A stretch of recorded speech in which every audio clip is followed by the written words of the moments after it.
welcome back to Muppets in Space, a Farscape rewatch podcast on the incomparable. Tonight we'll be recapping and talking about Season 2, Episode 15, Won't Get Fooled Again, and Episode 16, The Locket. I'm your host, Eric Scott, and joining me, as always, my fellow co-host, somebody who knows how to boogie or die, Jason Johnson. Sorry, man. I thought this was a co-ed bathroom. My bad.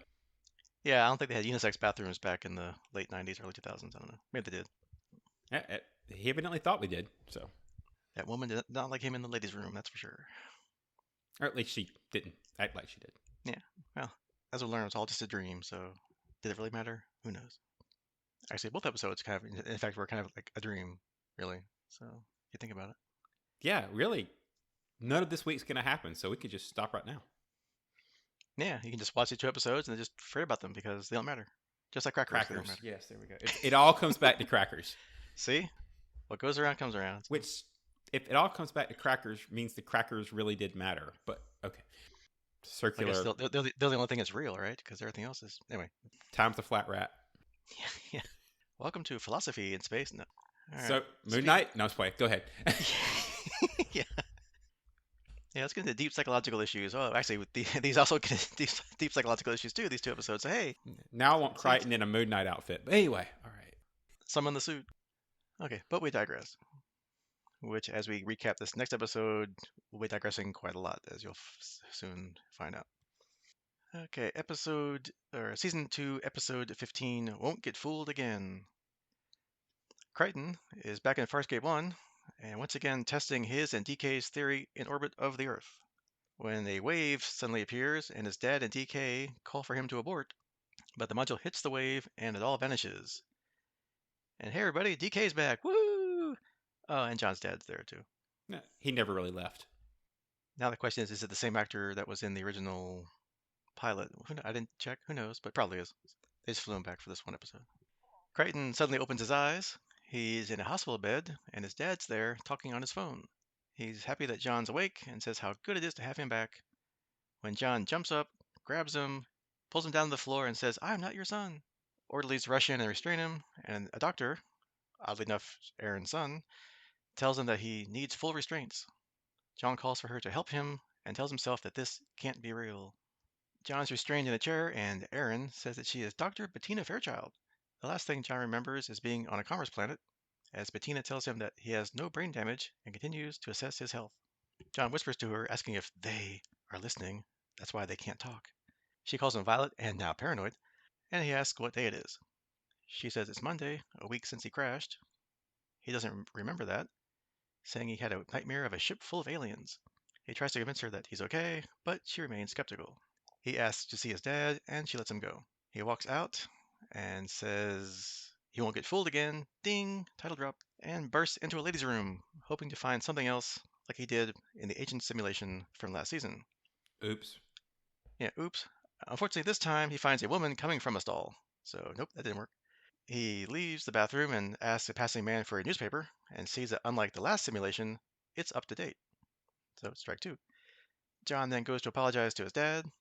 DK is still around and comes along and tells John that people are calling the crash pilot error, to which Jack objects strongly. DK argues with him because the Farscape project is circling the drain, so John asks what he wants him to do.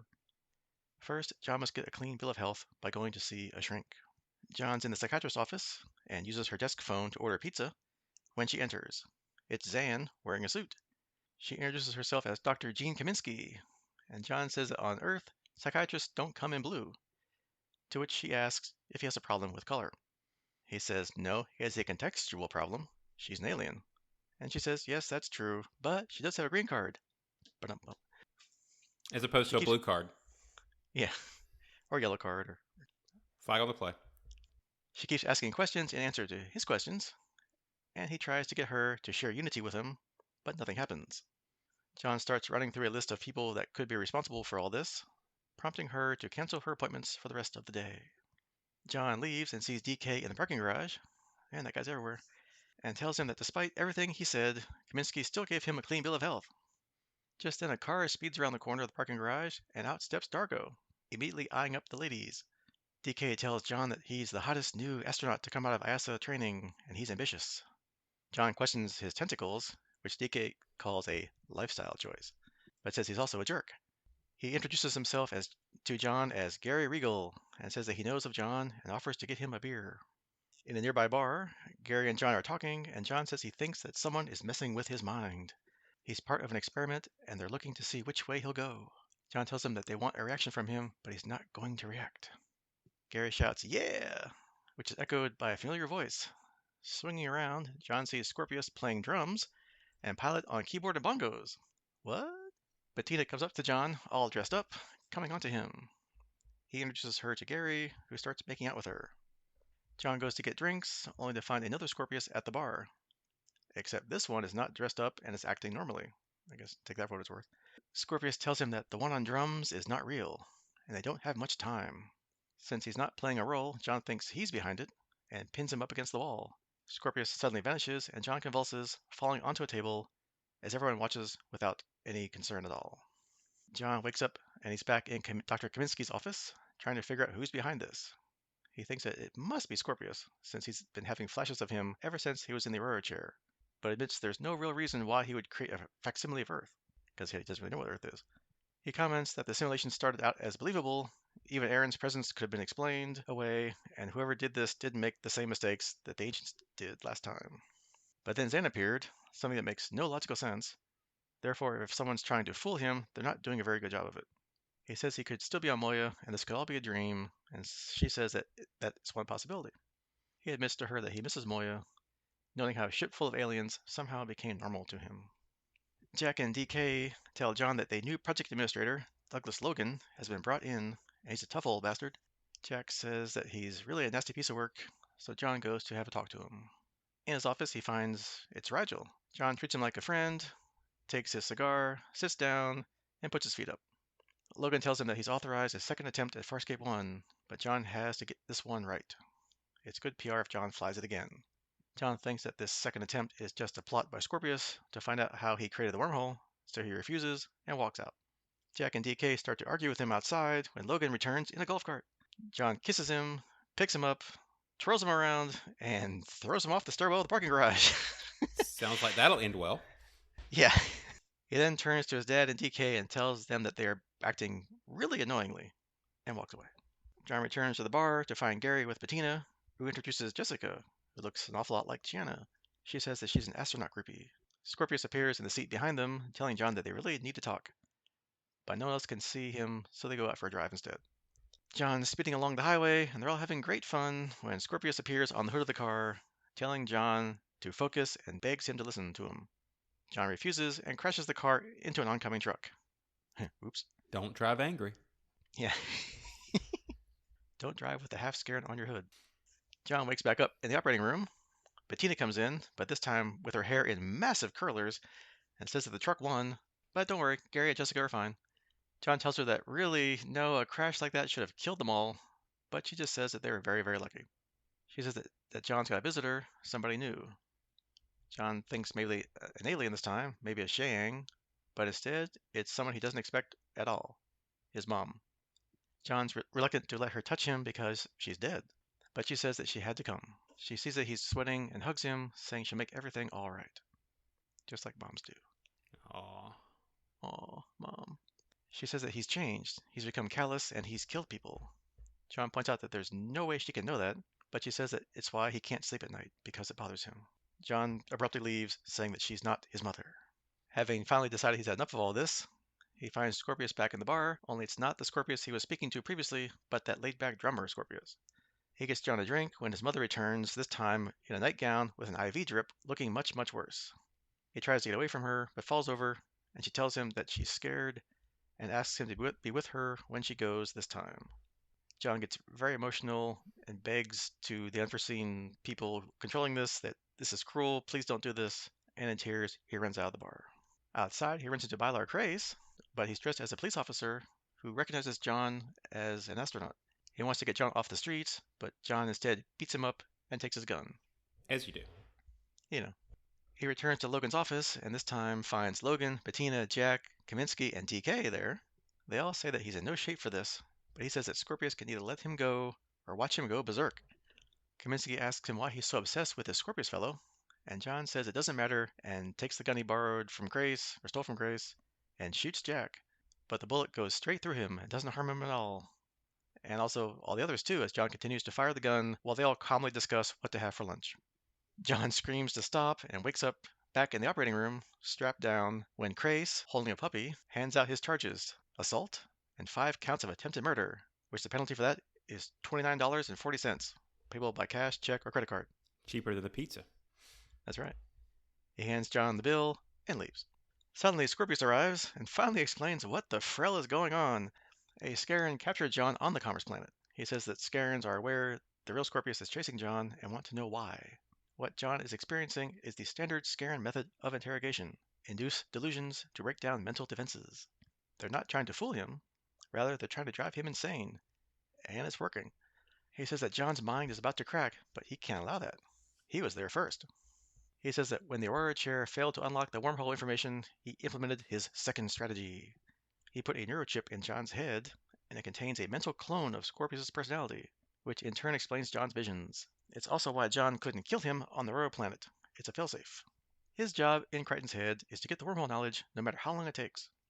John decides to call him Harvey, but Harvey says that Scaran is not aware of him. He tells John to ignore the false Scorpius and not to confide in anybody else, as he only can manifest when the Scaran's attention is diverted. John asks how he knows he's telling the truth, and Scorpius says that he's sweating because he's exposed to the heat a Scaran produces.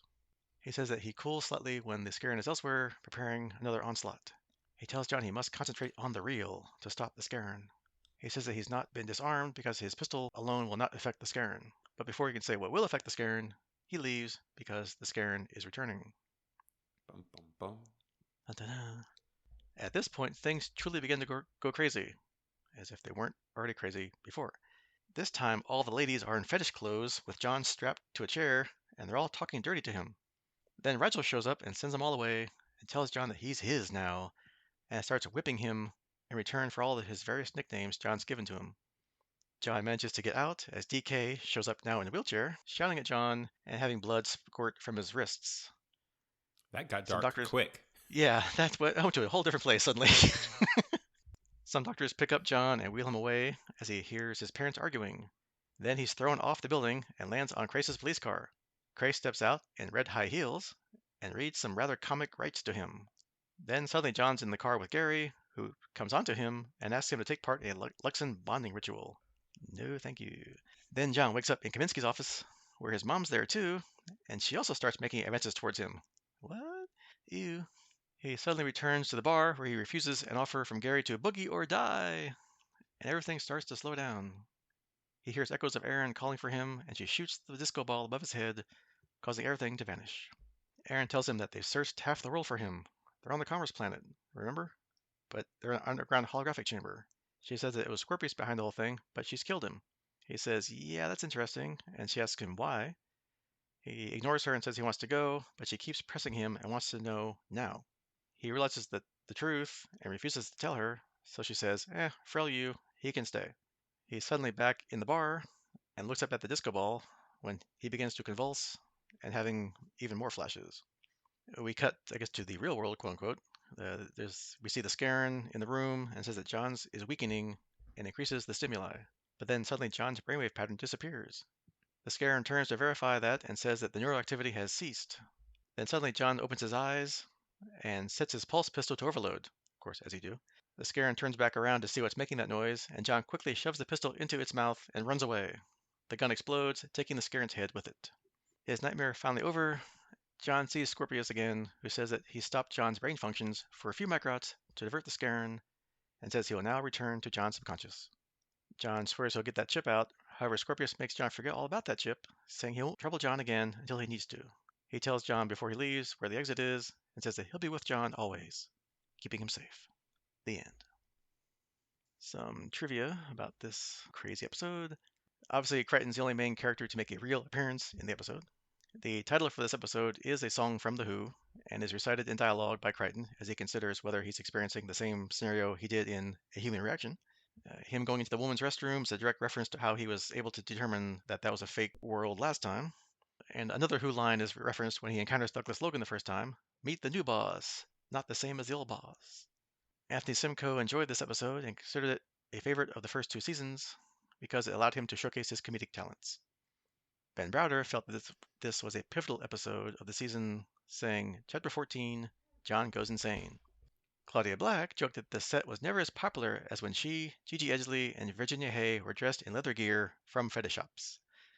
And finally, the shots focusing down Crichton's body were actually filmed by Ben Browder since there was no room for the regular equipment.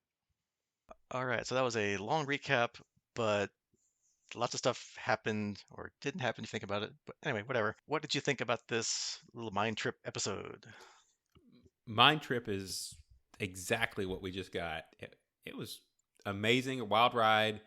I do think they missed, although I like the Who references, so I guess I shouldn't say they missed, but I, I think Boogie or Die would have been a great title for the episode, because that pretty much sums up what we saw there.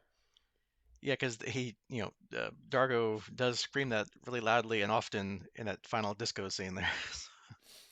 Well, and that's kind of the whole episode, right? I mean, Boogie or Die, his brain's just going to fry if he doesn't figure out a way out. So it has a lot of meaning there. Yeah, sure. But yeah, I mean, I was just, I don't say awestruck, but I love this episode. I loved everything about it. Even the weird, cringy mom coming onto you kind of things. Not in that kind of way, but it was just so off the wall. I loved it. I mean, I think right now I would probably rank it near the top of the episodes we've seen so far for both seasons, if not possibly even the best story, in my opinion. Yeah, as we said, I don't know that I'll go that far. I hold the season one cliffhanger pretty high, uh, Hmm. high bar here, but it's definitely near the top. It was every time you kind of thought you knew what you were getting, they just went further off the rails, which was awesome. Yeah, and like other Farscapes that are really great, they keep self-referencing each other. So, especially in this case, because Crichton knows exactly what's going on. Okay, I've seen this before. It's a hallucination. I've been here before.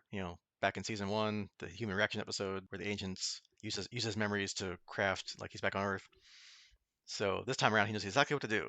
He goes into the ladies' room, a place he's never been before, so he should know what it looks like. That doesn't work.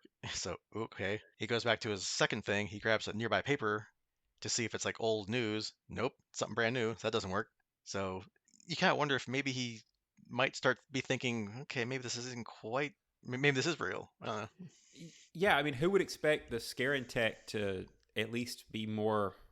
I guess I'll use the word realistic than the ancients, right? I mean, last time they were unable to replicate stuff that they couldn't see or whatever from John's brain. So, like you said, the paper and the places he hasn't been, but yet the Scarin technology evidently is able to fill in that gap.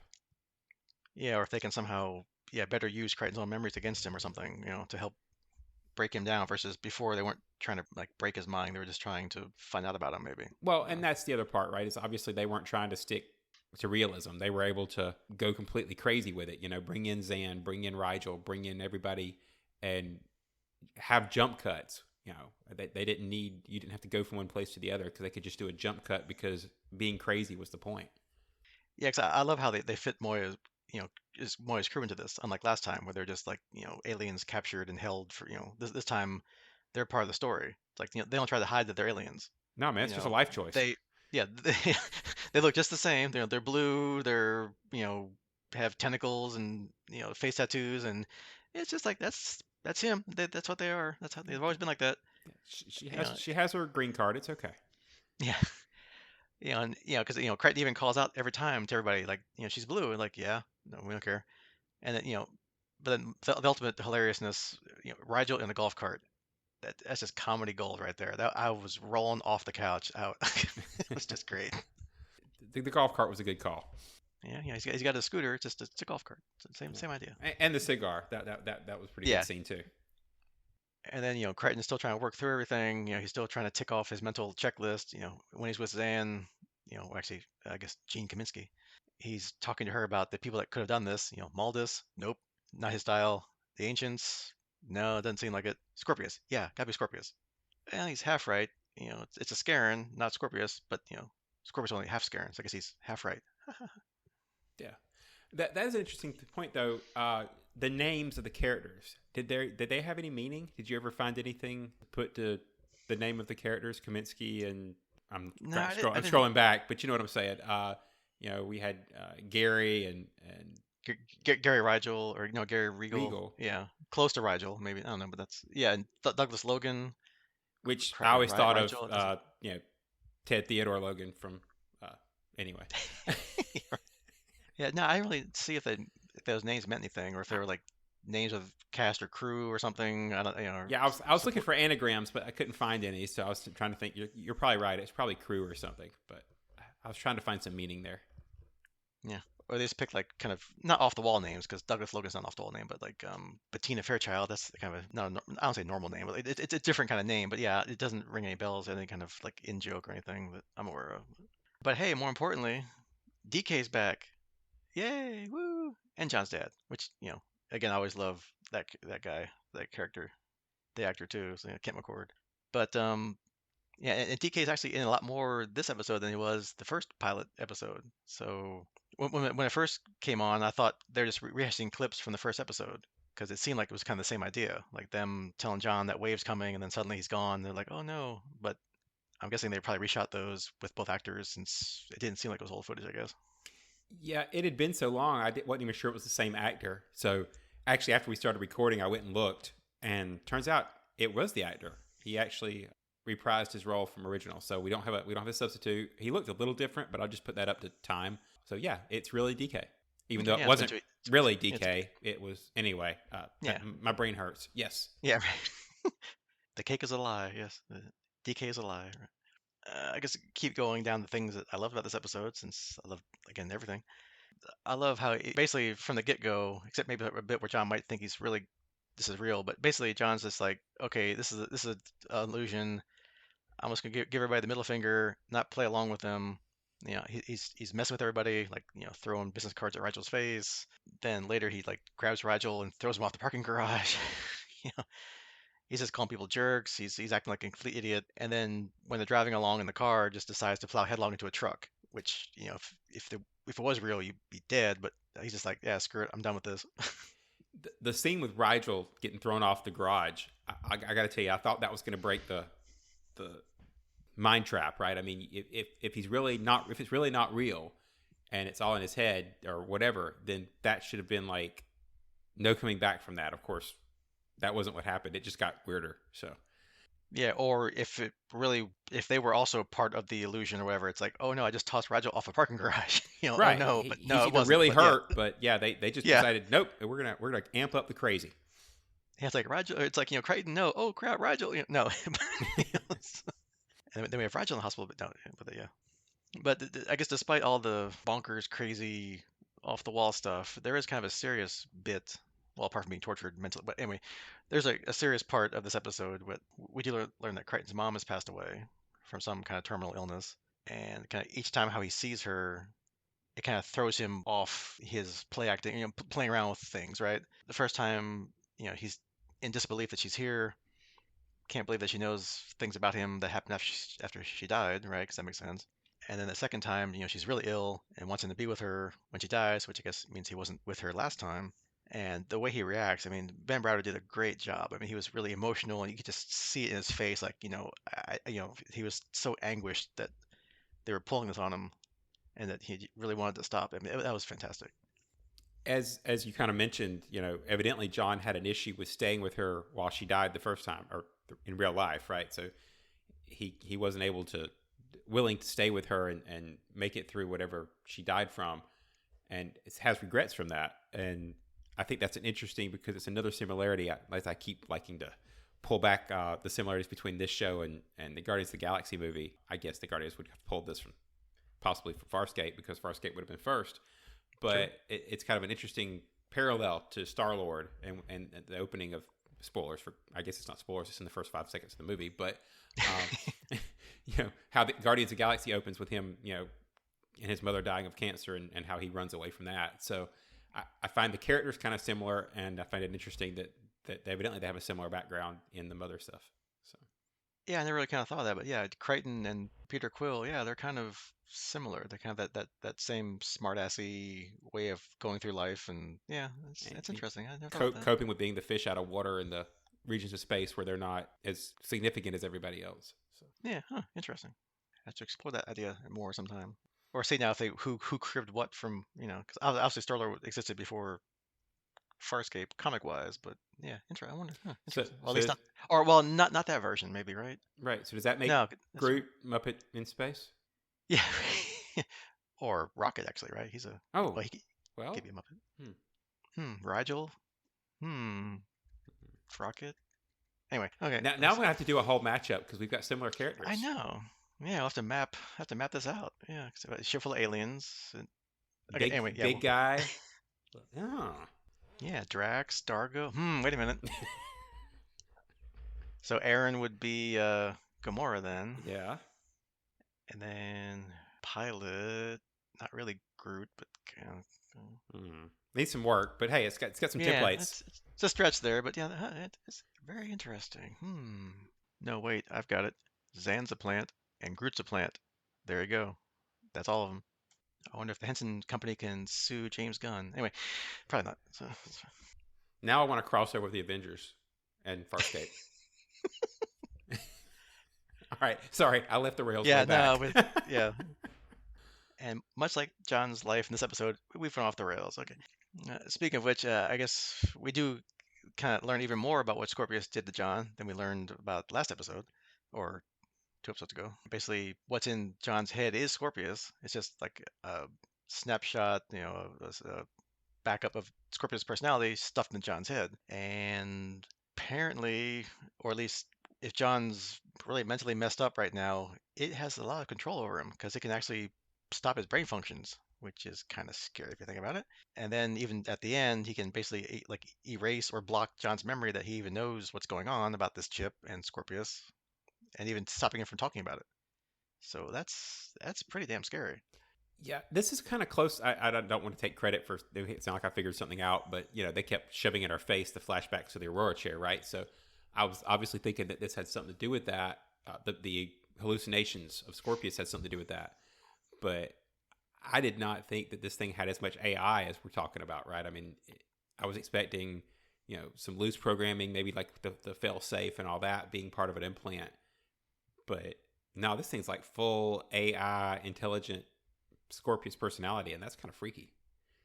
Yeah, because you think about it, like, yeah, if it's a true copy of Scorpius' mind, is it everything? So it's like, does John basically have two minds in his mind, which might explain why he's going kind of a little bonkers because you cram in two brains into one brain, right? Effectively, right? Well, and could Scorpius eventually control him 100%?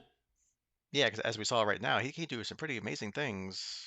Whether that's because John was at his lowest level of personal control because he's being mind broken, or is it again that's something he can do, or is getting more powerful as the chips in there, right? Probably come back up as we barrel towards the end of season 2, right? Yeah, I mean, John, as Ben Browder said, this is the season where Crichton goes insane. So yeah, yeah, at some point they gotta wrap this up, right? But how long they milk this or not, I guess we'll find out. And just being silly, well, the whole episode was silly, but How can you tell? in yeah, in the real world silliness, yeah, of course you can set your sci-fi laser blaster to overload because that's what they do. That's obviously the main feature you want in your hand weaponry is to have it to like be able to explode in your hand. Yeah, as long as it's not like like you say, while you're holding it or have it strapped to your leg or whatever. Let's just have this overload button that you can reach over and accidentally bump up and have it blow up. That sounds safe. Yeah, because you just spin this dial clockwise a couple of times, and like you could kind of accidentally do that, couldn't you? I mean, Yeah, I mean, if it you really, snags on the chair as you go to stand up and click, boom. I mean, yeah, you're walking along, and like your jacket kind of keeps brushing the knob a couple of times, and then suddenly it's like, what's that noise? Oh my God. But yeah, how come it's always sci-fi guns that can explode themselves? Like no one's like walking around with a gun with bullets and like, oh, it could explode, look out. So it's always sci-fi guns that it's the explode. power cells, man. Never have a gun with power cells. I guess. I mean, as we learned way back, it's just powered by like, root extracts or something. So it's like you wouldn't think roots can explode, but yeah, hey, whatever. It's Wow, sci-fi. I That's what had happens. forgotten about the roots. See, it all comes back. Oh, how do we tie that to crackers? Anyway, Yeah, all yeah, you can right. make a meal out of both, right? They're eating the root, they're eating the crackers. It's Oh, And speaking And of, then Rigel, and then Rigel, pees explosives when he eats the roots. But whatever. Anyway, it all comes back. yeah, I'm at a loss as to how to tie that to the next one. I was trying to go Yeah. with a How to insanity segue thing, that but sucker? Yeah. Right. that segue is gone. So since we're off the rails, how about we just go ahead and flail our way into season 2, episode 16, the Locket. Sounds good. I think we've gone as off the rails as we can get. Let's go back to something just ordinary, calm, and just mild episode next. Let's Well, do that. let's just get stuck in space for a little bit then, As always, as you do. as you do. So we open with Moya in a stellar mist, which is so compressed that her sensors can only read what is right in front of her, and it's also causing difficulties with navigation. Dargo and Crichton are on command, and John is waiting for Aeryn, who's gone ahead on a long-range recon. Zan has been meditating, and when she kind of gets up and leaves, she finds an old friend outside her quarters. Stark has returned, and he says he has something important to tell her. Hey, he's not lost around the ship like we thought for the last year. That or he's just been hanging outside of her door for a while. But anyway, no, Yeah. I'm sure that's not the case. They go up to command where Crichton says that Aeryn's been gone for one solar day. Suddenly, Aeryn signals Moya and wants to come aboard. Pilot sees an opening forming in the mist with a planet below, and Aeryn's pod comes through. Everyone goes to greet Aeryn, but when she doesn't step out, they all go in, noting that the transport looks like it's been in a battle. A plant has overgrown in the pod, and Zan says it's the same type of plant that she gave Aeryn to help her recover from her headaches shortly before she left. But she insists the plant she gave was tiny. Crichton finds Aeryn laying face down on the floor, and when he turns her over, she looks extremely old. She tells Crichton they must get out of there now. After warning them, Aeryn wants to go back to the planet, but she says the opening won't last long, and her granddaughter won't survive without the transport pod. She only came back to warn them to get out while they can. But Crichton tells her that she's been only gone for one solar day. She says that she forgot how beautiful and young he was, and asks if she's only been gone one day, how her Locket has gotten so old. She's adamant that she's lived for 165 cycles, had 3 sons, and watched them die. But then she starts going a little crazy, so Stark takes off his mask and soothes her. Oh yeah, he can do that. That's right. Remember, he's got that special face. Everyone's face is special, but his is more so. Well, he's got the special thing in his face or head or whatever it is. Yeah, they quite explained the first time. But Yeah, it's magic. Space That's magic. Zan tells Crichton that her tests show that she's really Aeryn, and she's aged 165 cycles. Pilot has analyzed the mist and found nothing, but he says the planet is acidic, and Aeryn couldn't have even survived one cycle down there. Rigel and Chiana are snurching around on Aeryn's pod when Dargo comes along and tells Chiana that there's no dignity in what she's doing. He asks her to go look after Aeryn, who may be dying. Because of that, Chiana is with Aeryn when she wakes up, and Aeryn distracts her and then knocks her out with a needle. She goes to Pilot to convince the others to stay out of the mist. She tells Pilot that he won't see her again, but she's glad that she got to see him one last time. She returns to the planet in the pod, and when Crichton finds out, he wants to go after her. Pilot says that the mist itself is harmless, and Crichton says he'll be on the surface 30 microns maximum. He finds Aeryn on a barren planet which is suffering from sandstorms and says she couldn't have lived here. She says that she lived on another planet, and he tries to take her back by force, but someone shoots at him and tells him that she'll kill him if he touches her grandmother again. The woman asks who he is, and when he says John Crichton, she's surprised. She says that Aeryn wasn't making it up after all. All her life, her grandmother has talked about him and the ship. Her father, Aeryn's son, even thought she was crazy. But every cycle, Aeryn came back to check if Moya had returned. Aeryn wakes up and says that the opening only lasts for 4 arms. He has to go now. He will be trapped for 55 cycles if he doesn't go back. So Aeryn tells him to go and return in 8 arms, or he will be trapped. Chiana asks Dargo why Aeryn spiked her, but he apologizes for embarrassing her in front of Rigel. He says that she's one of them now, so she doesn't need to act like she's not. Chiana says that she knows, but she's not going to change for them. Zan calls them because Crichton is returning. He tells them that he met her granddaughter when the pod hits turbulence. Pilot says the hole is closing and Crichton starts to break up. The planet is disappearing from Pilot's sensors, and they tell Crichton to break entry. He refuses, but he still doesn't make it, and Moya is gone. oh no. However, back on Moya, so it's not that gone, Stark visits Zan, who is meditating for Crichton and Aeryn. He has a plan. Apparently, he's heard of center halos, where time and space join, and he thinks Moya may be stuck in one. He wants to join spirits with Zan because he's heard that Delvians can sense the time continuum when they're linked. He thinks that together they may be able to see if no time exists within the mist. His mind may overpower hers, but they do it anyway. While they're joined, Moya's readings go off the scale and freezes. Meanwhile, on another planet, sunny with trees and grass, Aeryn tells Enix, that's her granddaughter, that Crichton was happy for a few cycles, but something must have reminded him of the past. Apparently, Aeryn has never shown any of her unhappiness, and they've tried to make him happy, but Aeryn says he always was stubborn. All the while, an aged Crichton is walking along, talking with a full southern accent to the vision of Scorpius. Back on the ship, Zan and Stark tell the others what happened, and that Aeryn aged normally, and it's Moya that's stuck in time, and everyone they knew outside the halo and the planet will have aged as well. Everything inside the halo becomes void of time forever when it hardens, and Pilot says that it's hardening now. They want to leave, and Pilot says the opening will reform in less than 1 arm. Back on the planet, Crichton goes to Aeryn, where the trees they planted are now fully grown. Aeryn tells him to come and sit with her on a tree stump, and he tells her he thinks that Enix's husband is boring. Aeryn says she tried to warn him to go back. She says that ask why he hasn't given up his past, but he says he doesn't want to be a gardener, and all they do is plant things. Aeryn asks him if he regrets spending the last 55 cycles with her, and he says that that's the one thing that's kept him alive, but it's hope that keeps him going every day. Aeryn gets a pain in her chest, and as she stands up, her locket falls off. She is anxious to get it back, and Crichton asks who's in there. She says that he knows, but he doesn't think it's her husband. He thinks it's him. She denies it and tells him to open it if he doesn't believe her. He'll see the image, the only love of her life. He says no, he doesn't want to see his ugly face. They return to the barren planet, and Crichton breaks out the comm he kept sealed for 50 cycles and tries to contact Pilot.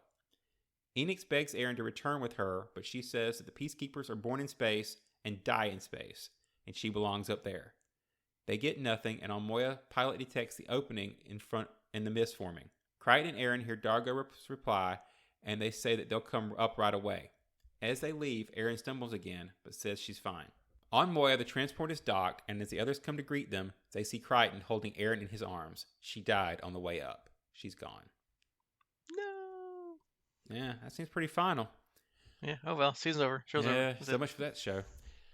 Crichton tells everyone that if they leave the mist, there's nothing for them. A colony, some planets, but nothing to make them happy. Crichton has a theory, though. If they exit the mist exactly where they entered, they may be able to return to the time just before Moya entered the rift. Pilot says that to get to that point, he thinks they just have to go backwards. He says that the mist has moved with them, and Moya's back is at its edge, but the mist is now so hard that they can't move at all. A reverse starburst would probably destroy Moya, as she isn't built for it, and Pilot suggests that they instead go forward towards the planet. Crichton reminds everyone that if they do, then they will have to live their lives on a world where they'll never see anyone they know ever again. Everyone else agrees, refusing to live in that world where they have no past and can have no future. So the plan to initiate a reverse starburst is set in motion. Crichton then returns to Aeryn. He tells Aeryn that there are so many people and places he wanted her to see, and says that he misses her already. He turns and says that he loves her and kisses her one last time. Grasping her locket, he opens it to find a picture of himself when he was young, the only love of her life. Aww. Sniff. Sniff. Pilot initiates reverse starburst, but everything starts to slow and then stops before it can happen. Zan and Stark manage to join, and Zan speaks to Crichton via their bond of unity. Since they have shared unity, she and Stark can keep time alive, hopefully long enough for John. He runs to command and just manages to manually initiate the starburst before he stops completely and Moya exits the mist, causing time to reset. Wait, since Crichton and Zan have unity, and Zan and Stark have unity, does that mean that Crichton and Stark have unity by reciprocity? Moving on. Deep. Yeah. On command, Crichton asks Pilot what it is, and Pilot tells him it's some kind of stellar mist. Shanna doesn't want to go in, so Aeryn says that she'll fly a long-range recon to ensure that it's safe. Zan breaks her meditation and runs to command. Her comm isn't working, and she meets Stark on the way. They know what's about to happen. Pilot is about to enter the mist, but Zan tells him to stop. They ask what's wrong, and Zan and Stark realize that only they remember. Zan tells everyone that they had a vision and sensed great danger in there, so they decide to avoid the mist. Zan asks Stark how Aeryn and Crichton are young again, and Stark thinks that they remember because they were joined when Moya broke free, but that everyone else is back to where they were the moment before. Stark now says it's time to tell Dargo why he came on board. Oh, now you want to tell him? Right. Yeah, it's only been a few minutes, so. Yeah, that's true. Stark and Zan join Dargo on command, and Stark shows Dargo a picture that he found of a slave being sold to some mines. The manifest lists him as Jothi, son of Ka Dargo. Dargo then attacks Stark, asking how long he's known, and Zan tries to stop him, saying that Stark wanted her awake before he told him. The auction isn't for a few days, they still have time to rescue him. Dargo tells Zan that they have to find a way. Meanwhile, Crichton tells Aeryn that he has a feeling something happened between them, but he doesn't know what. Aeryn opens the locket that Chiana found in the transport, but the contents have disintegrated. As the locket is turned and the contents fall to dust, the camera shifts to John and Aeryn as they gaze intensely at each other. The end. Some trivia for this episode. Paul Goddard briefly returns to the series as Stark. A scene explaining why he'd returned was written but cut. The scene would also have established a romantic connection between Stark and Zan, which is heavily implied in later scenes in the episode. This was the first time Dave Elsley and Jim Henson's Creature Shop tried using hot flesh makeup to create an old age look, something typically done with foam. And also the outdoor scenes were filmed at Sydney's Centennial Park. And finally, the scene where Chiana originally gave Aeryn the locket was scripted but was never filmed. What'd you think of this one, Eric? Did you like it as much as the last one? Yeah, I mean, it's another fantastic episode. I guess they've really kind of hit their stride this last, I don't know, 5 or 6 year. And I do kind of love these kind of storylines, like when you live an entire life in a flash, kind of like that the TNG Inner Light, the one with Picard and the flute, where he lives like his whole life, but it's really just so the aliens can like project what they're like from a dying planet, that kind of thing. And it's only like a couple of minutes. So yeah, I mean, I love that kind of stuff. And yeah, I mean, Aaron's not going to stay dead. Well, at least you hope she's not going to stay dead. Yeah, and that she and John aren't going to be 100 plus years old. But kind of how they did it and how they kind of crafted those scenes. I mean, even though you knew what was going to happen, it still was really powerful and emotional. I mean, I got kind of teary-eyed, I'll admit, watching like that last half of the episode. Yeah, I mean, it's interesting, right? Because these are, you're kind of joking about the episodes which are isolated from the rest of the season as bottle episodes. They don't have to go down to the ship, or leave the ship. They can kind of contain everything and save some cost. But this one was a bottle episode more in the sense that it's really a lot happens, but at the end, none of it happened, right? Because everything gets undone, everything's back to the way it was before, and yet we got so much character development and growth in there that you almost hate to see it kind of go away because of the emotional punch that it packed. Yeah, I mean, thinking about it, yeah, you have like, John and Aaron living for 55 years. 55 years with them together, and who knows what happened, right? Dargo and Chiana have like a little falling out, but then they don't, I guess, because it never happened. So yeah, I guess we'll see if they kind of develop this later, like are they, like because how at the end they had like this kind of feeling that something happened between Aeryn and Crichton, right? So maybe there's some residual premonition, feeling, whatever you want to call it. So it could be interesting to see if that gets referenced or built upon in the coming episodes. And theoretically, she's got grandkids out there somewhere, right? So, Or does she? If that never happened, but did it happen? It's kind of like that's how time messes with you. It's like if it didn't happen, but it did happen, but then when you undo it, it's like cause and effect basically. It's like you did it, but then but that if you planet was, if you undo it, then how could you have done it in the first place? but that planet was outside of the timey-wimey bubble thing. So it Yeah, it, good it point. happened, even though they backed up through the timey-wimey thing and undid it to themselves. I don't know. Huh. Yeah, interesting. Yeah, who knows? Maybe we'll see them again sometime. Who knows? Who knows? Speaking of seeing things again sometimes, Yeah, Stark's back. Woo! Yeah, unlike our last theory, which was he was wandering around Moya just off camera all these months. And at least he explains that he left with a borrowed transport pod, so we know how he left Gamma Base and left Moya 18 episodes ago or whatever. Although, if you want to be logical, which I know we shouldn't be logical, it's a TV show. How did he get back to Moya? Can the transport pods just like home back into Moya? And I don't know how far away they were since the Gamma Base, but I'm guessing kind of far because they wanted to get away from that as far as they, as fast as they could. So how? well, I got to be honest. I'm starting to think that the transport pods are just magic in general because how many of those things they have laying around? It's like they're out. No, they've got spares because he took one and what? I don't know. I don't know. I'm confused. Yeah, I mean, are they organic like Moya? So, I guess they must be. So can Moya like grow them? Can the DRDs like spin up another transport pod? Like, Yeah, because we had the module, we had the prowler, and then we had a pod. But if I don't know, it seems to me we're never have enough ships when we need them. I don't know. I'm confused. yeah, I mean, Moya's as big as she needs to be to have as much pods as she needs to have, when she needs to have them. So I Yeah, guess the other kind of funny bit, or I guess things about like, how long do Sebastians live? Aaron's like what, maybe her late 20s, early 30s to kind of mirror Crichton, I guess. is she or is she older? I don't know. And then you add on 200 plus cycles to that by the time everything's over. So she's like 230, 250. Man, she's gonna really outlive Crichton if they get together at the end of this series. Which is a good catch, but it's also pretty sad. But as you said that, now I'm thinking, you know, we have she looks like she's in her 20s to 30s because that's what we equate them in Earth age lifespans, right? But what if she's like 100 already because it takes them that long to reach their 20s to 30s?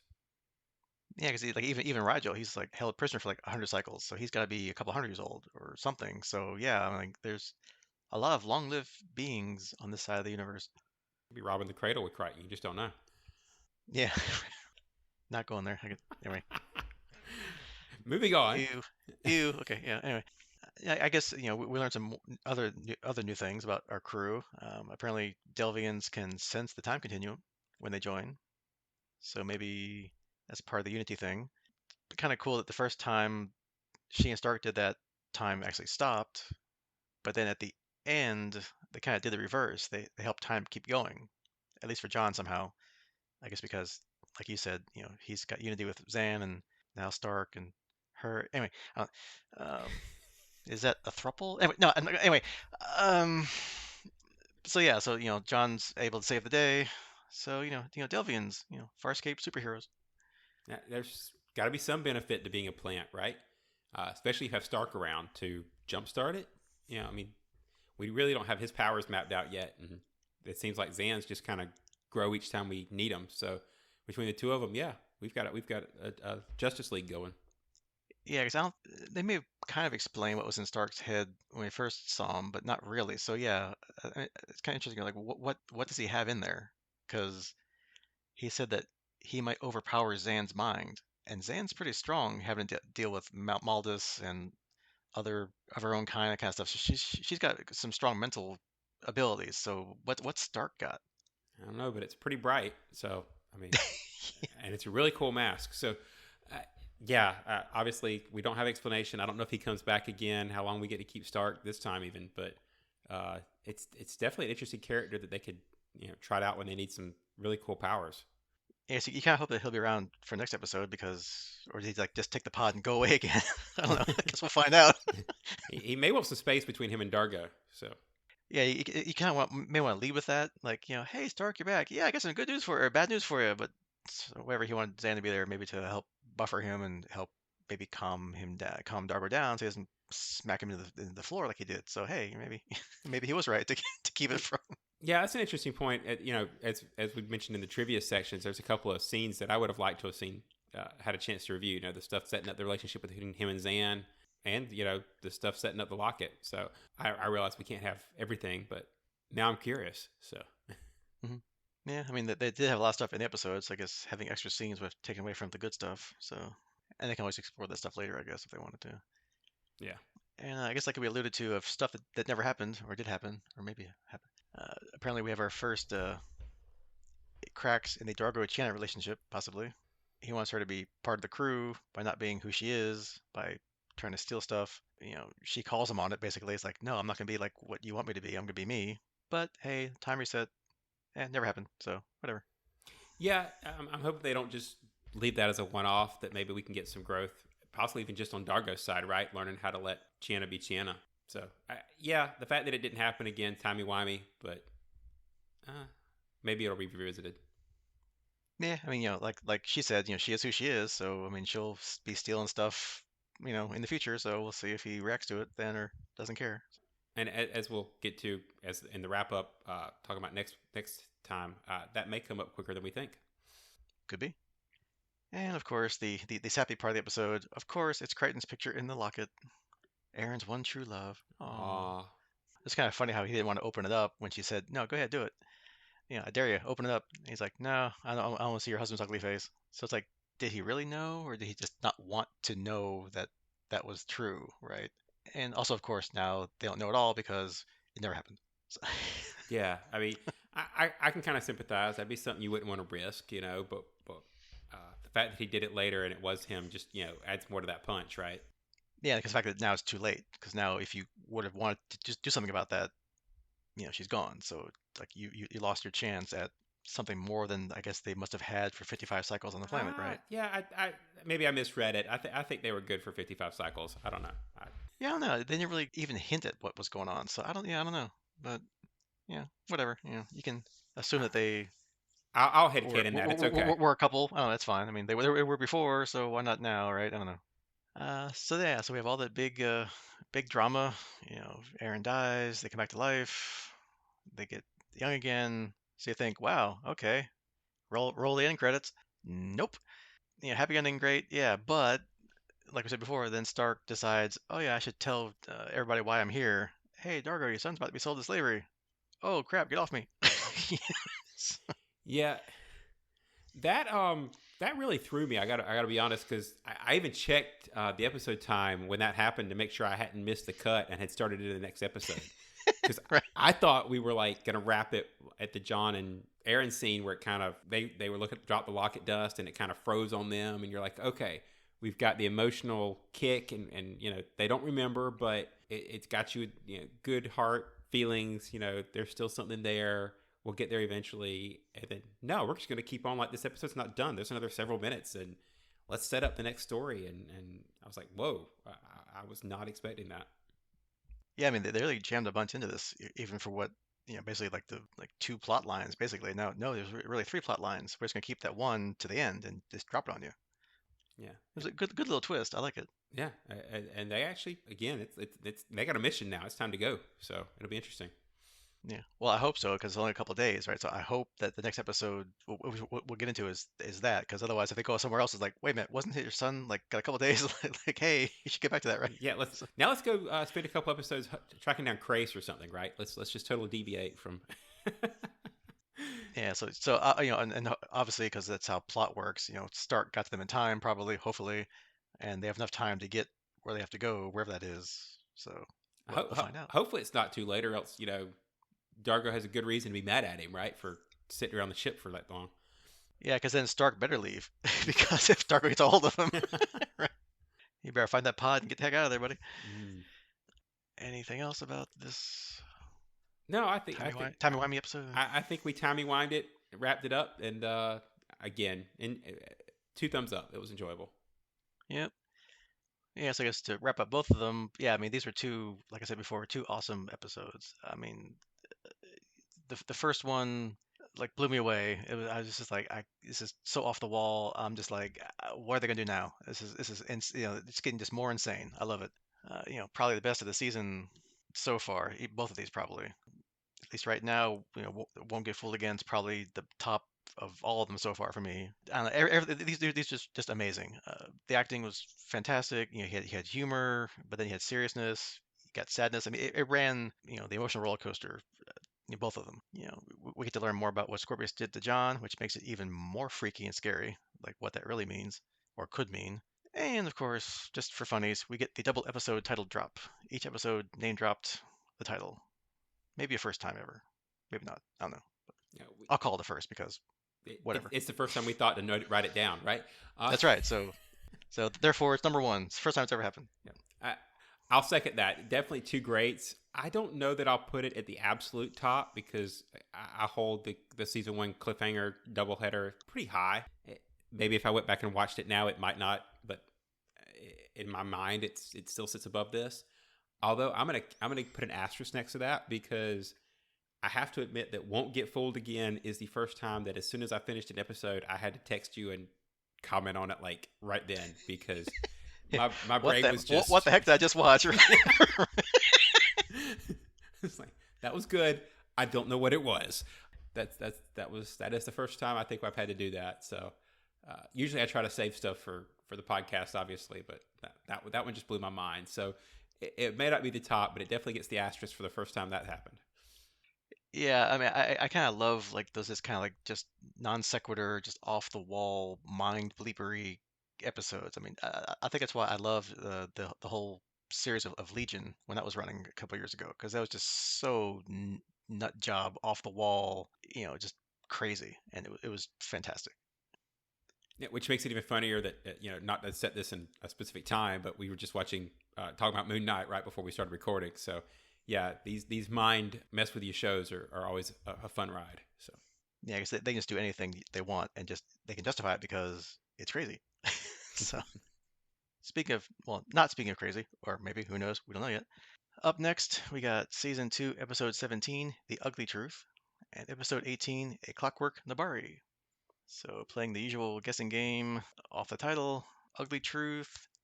Uh, I mean, we know Dargo's son Jothi is going to be sold into slavery, so hopefully, and soon, so hopefully they're going to address that in this story, because time's ticking, right?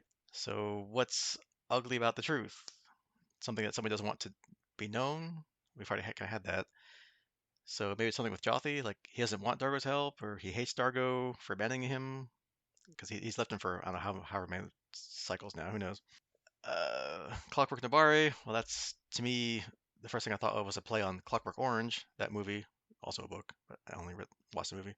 So I'm guessing that that's going to be some brainwashing at the hands of Chiana's people, the Nabari.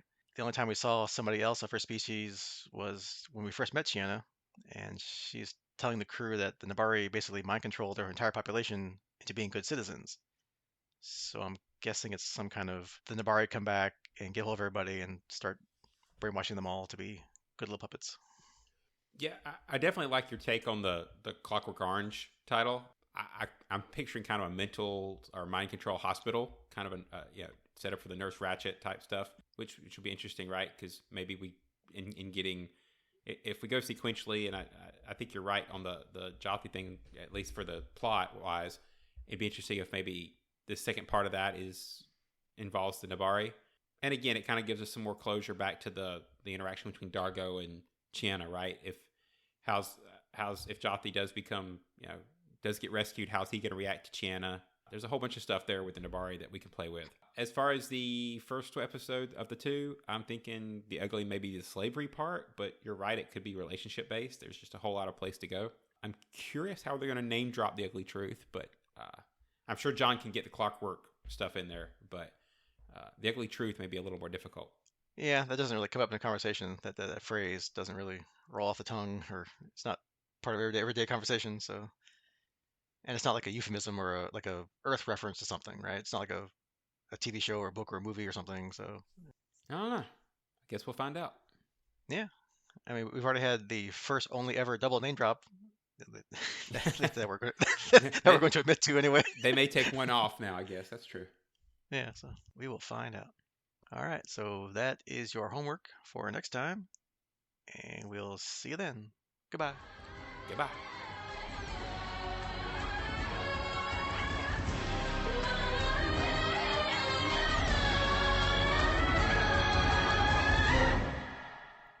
Later, taters. What? No.